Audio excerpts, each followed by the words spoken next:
So this is my extremely sad attempt at creating a background. My apologies.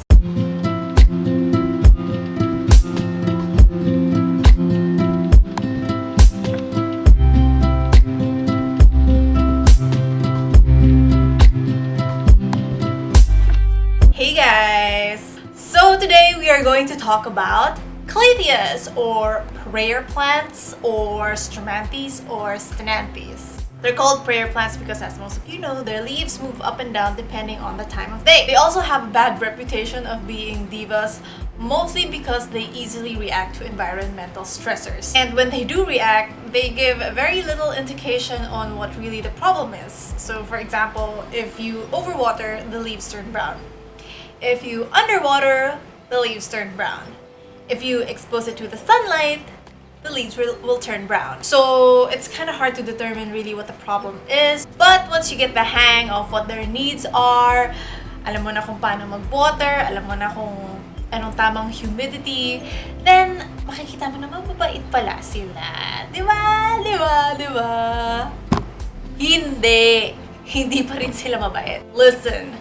No matter how much you try to provide it with the right requirements, the proper environment, proper watering, proper sunlight, proper humidity, if the weather is way too hot like it is right now during the summertime, these plants are not gonna like it. They're just not gonna like it. And it's gonna show up one way or another in their leaves. They're gonna have browning, they're gonna have wilting, they're gonna have dying leaves. And even if they do shoot up new leaves, the new leaves turn out yellow and then they die off, and they just hate this weather. They just really hate warm, hot weather. And so for that reason, with this incredibly hot weather, dito na magkakabukingan guys. Malalaman nyo kung ano yung Calatheas na matitibay talaga, at malalaman nyo kung ano yung mga kolela. Because of the hot weather, I found out which ones are actually resilient, and that's what I'm gonna show you today. But before we move on, I just want to tell you first of all that my experience might be different than yours for completely different factors, like baka yung kinuha yung plant hindi pa pala stable, so kahit napapatibay yung Calathea, kung hindi naman siya stable tapos beginner kayo, pwedeng mamatay. Iba-iba tayo ng experience, okay? These are just the ones that in general I found are really surviving in the summer heat. So without further ado, let's get started. By the way nga pala, if you hear noises in the background, that's my daughter Louise. Our daddy isn't here, so she needs to stay in the room, so she's just playing there. Okay, so say hi baby. Hi! Pretty sure this is easier to care for than a Calathea.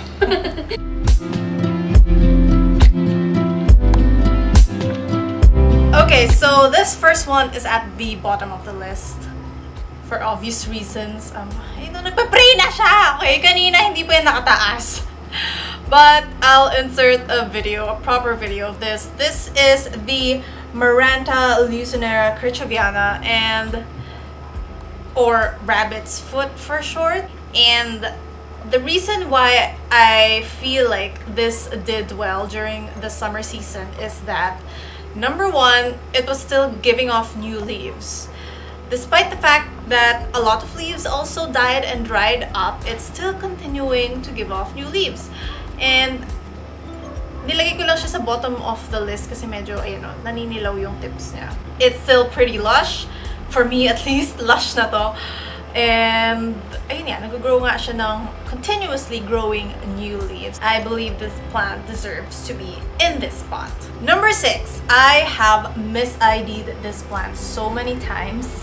This is if I'm not mistaken, an Albertii, Calathea albertii, not a Luce, not a Misto, but an Albertii.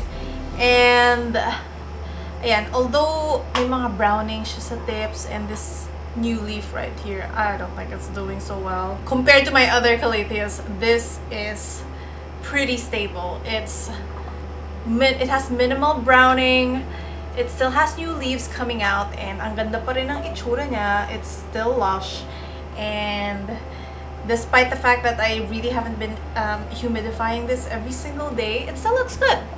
Okay, ayun nga. May mga browning lang dito. I have to fix that. Or probably cut that off. This next one is one of my personal faves. And ayan, just aside, this is... Nagpa-pray kayong lahat! Bakit ganon? Anong oras na ba? 10? Anyway, this is the Calatheas sanderiana. And as you can see, ang ganda pa rin ang itsura niya, guys. Look at that. Beautiful. I didn't say durian. Sanderiana, anak. It's sanderiana. It has beautiful dark foliage with the pinkish to whitish lines, and that's the reason why I love it so much. Ang ganda ng itsura. Look at that. Look at that. Looks like somebody painted it on over there. And the reason why it's on this list is because although hindi siya nagbibigay ng bagong dahon right now, it's been a month since the last time it gave off a new shoot, but hindi rin naman namamatay ang dahon niya. Steady lang siya, ganito lang siya. Wala siyang pake, bahala kayo, mamatay kayo, ako, dito lang ako. So, this little guy right here is in this list. Pretty sturdy, pretty sturdy. Okay, so this next plant, another beautiful Calathea with beautiful foliage, although all of them do have beautiful foliage. This is the Calathea vittata. And the reason why the leaves are curling is because these are just new leaves. Obviously, this is way up higher in the list because ayun nga, it is giving off new leaves, beautiful leaves, no damage. It's still lush like the other ones, and ayun, ang ganda niya. Yun ang masasabi ko sa kanya. Okay, isa rin siya sa mga medyo mababait na halaman. This next one! Look at it! Look at it! It looks so happy! Does not have a care in the world what kind of temperature it has. It's just a happy, happy plant. This is called the Calathea medallion, and as you can see, ayan o, may bagong sibol pa siyang dahon, okay? Nagpapakitang gilas siya. And super minimal browning tips. But like the Calathea vittata, medyo may mga onting leaves lang siyang namamatay. Compared to the vittata, halos wala siyang namamatay. But otherwise, look at that. Look at that beauty. I think I said that for the other plant, but this is my favorite. Mommy, the other plants, you won't hurt the other plants' feelings. Oh, sorry. I love you all too! And last one for this video is my favorite. I promise, this one is my favorite. And it's this one on the side here. This large, lush plant.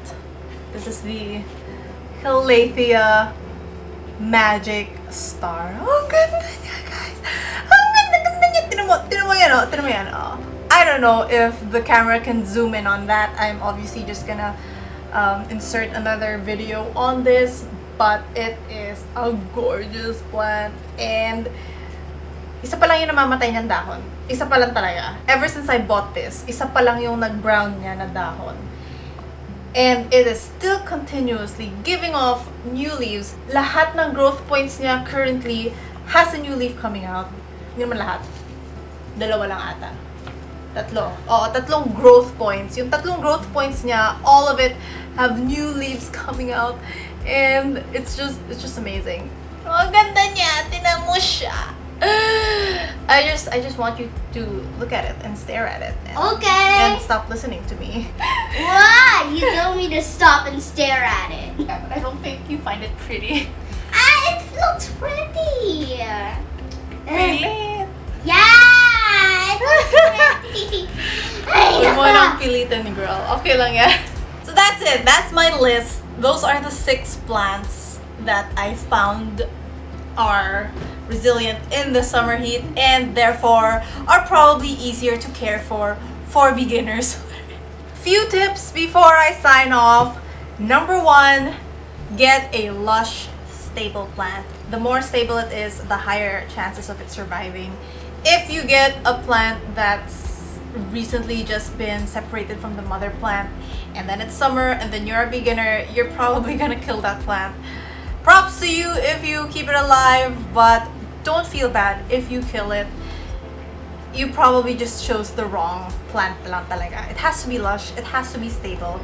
And if it's lush, a few leaves die off, no problem, cut it off, it's still gonna look beautiful. Second tip that I would give you is the Thailand varieties are a lot more hardy than the local varieties. Ewan ko ba kung bakit. Baka kasi mas mainit dun sa Thailand, baka mas sanay na sila sa ganitong klaseng summer heat.